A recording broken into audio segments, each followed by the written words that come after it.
DJI Mic Mini 2. We're going to test it here in Borough Market. As you can see, it's extremely crowded. We're going to see how, active track, how the audio compares using the actual receiver, which I'm using right now to get the best audio quality potentially, the mobile receiver, which is the small version, and then direct DJI OsmoAudio, as well as a Bluetooth connection to see what does the audio sound differently when you're using each of these devices. All right, this is the camera receiver, mobile receiver, the small one. Make sure to follow at Shervin Shares for more DJI Mic Mini audio testing. Make sure to follow at Shervin Shares for more DJI mic testing. Make sure to follow at Shervin Shares for the best DJI mic testing. Follow at Shervin Shares for more DJI mic testing. Make sure to follow at Shervin Shares on Instagram to see more DJI mic testing. All right, this is the DJI OsmoAudio direct connection from the Mic Mini 2 to the Osmo Pocket 4. I think this actually might sound slightly worse than the actual mobile receivers that you have to plug in, but it's the easiest connection. It's the onboard microphone of the DJI Pocket 4. You're gonna get a lot more of the outside external noise. This is onboard iPhone audio. I couldn't get the mic. It's connected via Bluetooth right now, but the audio is not playing through this microphone, so if I hold it away, it's gonna sound the same. I don't know why it's not working, but it should connect via Bluetooth directly to my phone, but it's not. Now my final question is around receivers. So this is obviously the camera receiver with USB-C, there's a mobile receiver, and then finally this is the internal iPhone microphone, selfie mode, horizontal. I want to see how different does the audio sound using each receiver on iPhone. So now that we've plugged in the camera receiver on the iPhone, how does the audio sound with the Mic Mini 2 on the camera receiver to iPhone using the Final Cut Camera app here in Borough Market with trains going by, regular mode? My DJI Mic Mini 2 with the camera receiver into iPhone, how does it sound now the train has stopped going by? Versus the mobile receiver. This is the super small one. The case is much smaller, easier to carry around, comes with one microphone, but you can connect up to two. You can interchange Mic Mini 2, Mic 3, Mic 2.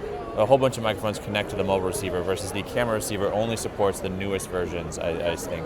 It's not as interchangeable for some reason.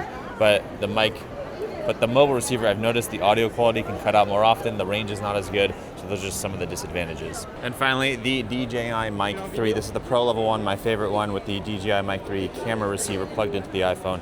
Does this sound better, different, or worse than the Mic Mini 2 with their two variations of receiver? And finally, the Mic 3 with the mobile receiver. So you can connect the Mic 3, the Mic Mini 2 to the mobile receiver. I wonder if it sounds different than if you were to use the actual camera receiver. You can plug in the mobile receiver and the camera receiver into, if you have a Sony camera here, into this device right here, because it turns your Sony camera into a USB DJI receiver, and then you can not have to plug in a cable. That's one of the main reasons we use the DJI mics is no cables. It's digital hot shoot 24-bit audio directly into Sony cameras with this little adapter. But the mobile receiver I found cuts out more, and the audio quality might not be as good as the larger camera receiver. But that's something we're testing right now, so let me know. Now we're back on the iPhone and onboard microphone. The question is it worth plugging all this in like you have? This is the regular voice preset. This is the rich voice preset. The bright voice preset. So we're gonna do the voice presets. I'm connected the receiver, the camera receiver via USB-C to my iPhone because it's just easier to change the voice presets on the phone. There's not as many controls like you would get with the DJI Mic 3. It's the regular voice preset. This is what it sounds like when I'm at the Borough Market. Now this is the rich voice preset at the Borough Market. Let's see if it sounds any different, better, or worse. This is the bright voice preset at the Borough Market. Let's see if, I don't think that I'm gonna like this one, but if you want a more bright voice tone, this is what it can sound like as a preset. I might not use any of these presets, but this is what it's like. The most crowded part of Borough Market, we're gonna see a basic noise reduction. There's a train going by, lots of people talking. Strong noise reduction. Let's test out the noise cancellation to see what it sounds like. This is normal, no settings, regular mode, and then we're gonna try basic and then strong. There's obviously the market here. I'm holding it at my chest. This is kind of what it sounds like with basic noise reduction. People talking, noises. I don't love using this because it feels like it sounds way too digitally filtered, but if you're really the voice and what you're saying matters the most, you do not want background noise, you don't want the vibe of the place, this is the best method to use. Absolute strong noise reduction. Strong noise reduction. I don't think it actually sounds pretty good when I just listen back to it. There's a guy yelling strawberries in the background. I think this is it sounds normal with a little bit of background vibe. Curiosity, this is strong noise reduction with rich voice tone on. Strong noise reduction with rich voice tone on. So it's multiple layers of features. I was just curious how this compares to everything else. All right, so everything on this video was filmed with the camera receiver, which is the larger receiver, but now we're filming with the mobile receiver. But the value of the mobile receiver is that it has a switch to go from off to low to high noise cancellation. And since we're in a busy environment, this is off. I can go ahead and I just switched it back to low noise cancellation. And this is what it's going to sound like with no noise cancellation. Obviously, there's a lot of noise and people talking around me. And I can easily just switch it over to high noise cancellation. I just switched it over to high noise cancellation. And I don't have to touch anything, change any controls. Yes, you can press buttons on here to change the cancellation, but I think it like turns noise reduction on or off. You have to actually preset if you want strong or basic. So this is the heavy one. Then we can easily switch to the low version right here. This is the low version noise cancellation reduction, and then finally the off. There's an OLH written on here, so this is totally off noise cancellation. And then this is live recording to see what it sounds like while I hold the mic kind of near my chest. Which one do you prefer? Do you want the sounds of the outdoors or anything like that, or do you want to have high noise cancellation on? You can hear exactly what you're saying and not have to worry about it. So this is the high noise cancellation right here. So let me know, which one do you prefer and what other tests do you want to see with these microphones? Finally is the wind muff test. So I'm going to hold the mic around my chest. It's a little windy, but not extremely windy here right now. And this is what the audio sounds like with the wind muff on in semi-windy conditions. Like, this isn't the worst spot to be filming. Let's go to a darker place. How's the dynamic range here? I'm filming on the Osmo Pocket 4. We'll have another video test on that if you want to see it. But right now, there is no wind muff right now. I think the biggest change is when you're not using a wind muff, it's going to sound slightly different than when you use a wind muff. When it's windy, absolutely highly recommend using the wind muff because it's going to take away that sounds. So, but then when it's not windy and you still have it on, it slightly potentially could change the audio. So this is the audio of what it sounds like without the wind muff on in semi-windy conditions. Does the audio sound any different when you have the wind muff on? Does it feel less like strong? And you might lose some aspects of the audio, but in windy conditions, you absolutely need it. In non-windy conditions, will it actually make the audio worse, better, the same? Is it noticeably not that much different? And then when you're wearing this, if you wear it on the inside of your shirt, or if I clip it onto a hat, it's just like, it screams, it's louder. The microphone is way louder than it might be. So that's why I don't love using the wind muff unless I absolutely have to, because it can change the audio and it looks different when you're wearing it. But you're going to get much better audio in windy conditions. Microphone placement. So this is a test of microphone placement. I think most people are going to clip it to their collar like so. And now this is a clip placement on my chest. And this is the mic placement inside of my shirt with the magnet on the outside. And the final method is pinned to my hat. So usually this is where it's going to be. This is what it's going to sound like when it's clipped here. That's not my preference. I think I like to have it a little bit farther away, maybe in the center of the chest, or I'll clip it onto a hat. So we're going to put it in each of those locations and I'll show you what the audio sounds like. So this is a clipped placement on my collar. The mic is on the outside of my chest with a magnet rather than the clip that goes on the collar. And this is my least favorite method. The DJI logo does show, obviously with the mic minis with the color plates, you're probably most likely going to want it facing outwards, but I have a second preferred method that's very close to this. This is actually one of my more preferred methods, but one thing I've realized is if this is the magnets on the outside and you walk towards something metal, like it will stick to it like that, and then you get screwed and you can't take it off. Oh no. But this is kind of what it would sound like. Shit. But that's kind of what it would sound like if it was clipped to my thing. So now, yeah, it fell off. This is how different it would sound like if it was magnet on the outside with the microphone on the inside of my shirt. It can be a wind muff in a way, and it's just more discreet. It hides the microphone more. I'll put some tape over this so you don't see the DJI logo.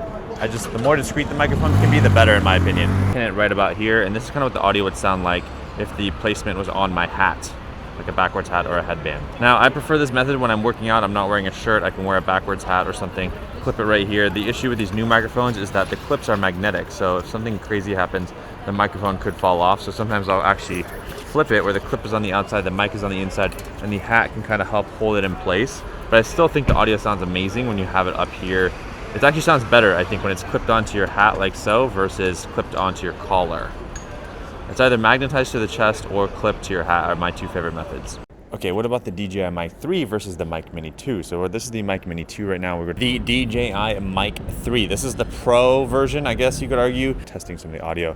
This is what it sounds like with the DJI Mic Mini 2 in comparison to. It doesn't have a lav port, but the Mic 3 is my current go-to choice for microphone. This is what we use for almost all the YouTube videos that we use. We've tried so many microphones, and the versatility of the small microphone plus the backup 32-bit float recording inside of this, plus timecode, plus it's just so nice. This is hands down my favorite mic. It still sounds pretty amazing. So now I'm curious, is the Mic 2 good enough? We're gonna lose backup recording.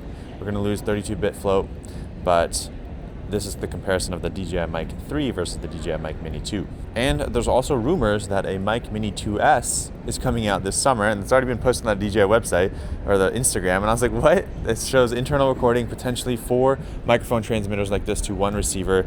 I don't know how that's gonna change the game, but more microphones again, like we just released the Mic Mini 2s, and that was the Mic Mini 2S. This is crazy. One other value with the DJI Mic 3 is that it has a screen, and I can control the functions on the screen itself. So I can change noise cancellation, I can change the voice tone features, and time code and a whole bunch of other things, whereas the Mic Minis don't offer that level of customization on the screen. It's more just press buttons, and you have one toggle to change the levels, but that's about it. So it's pretty simple in that regard. But the Mic 3 just gives you more versatility. But if you plug both of them into an iPhone with USB-C and use the DJI Mimo app, you can do all the controls from there, and that's probably the easiest way to control both microphones. Now we're in the Sony ZV-E1 with a digital USB-C adapter with the camera adapter with the DJI Mic 3. It's my favorite way to use this microphone. We're going to see how it compares to the Mic Mini camera receiver and the Mic Mini mobile receiver.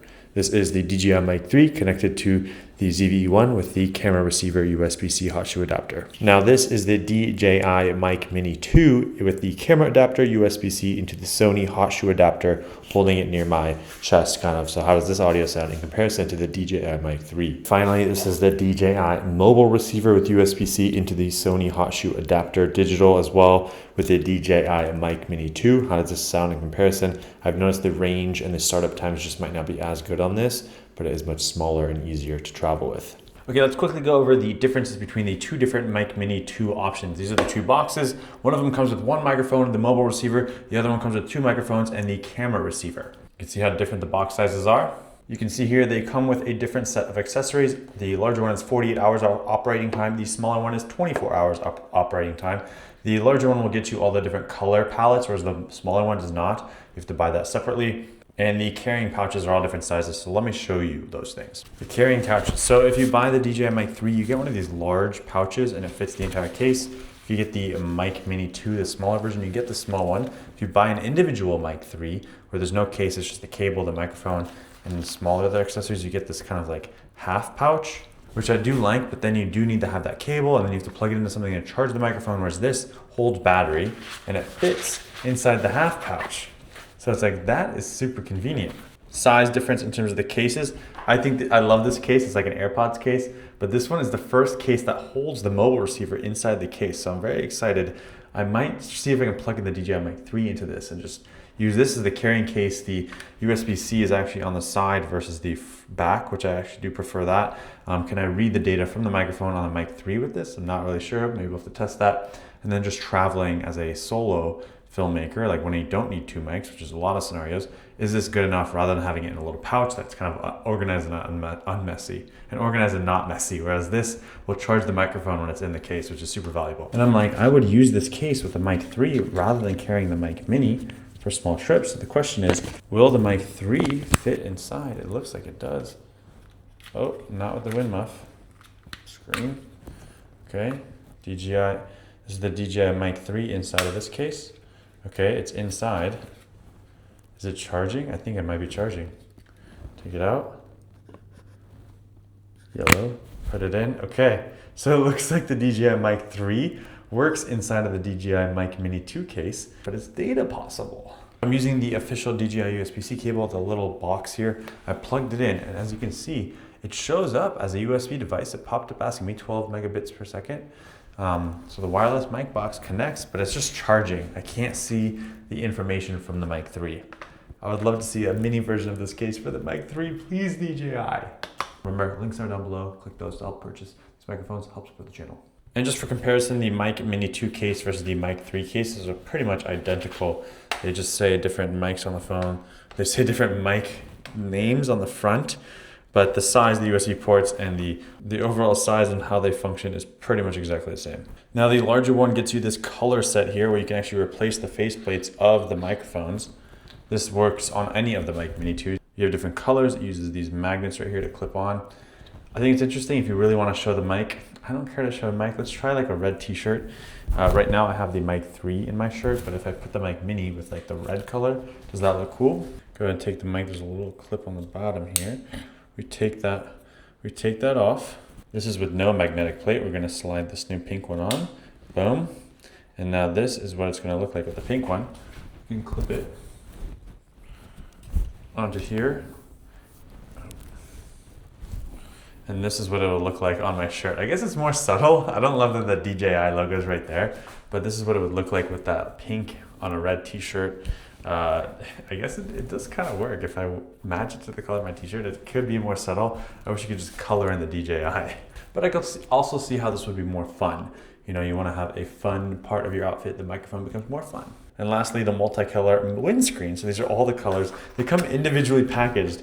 I had to individually unwrap them from plastic. I don't know. I think these look kind of ugly, to be honest with you. The colors are weird, but they can match the faceplates.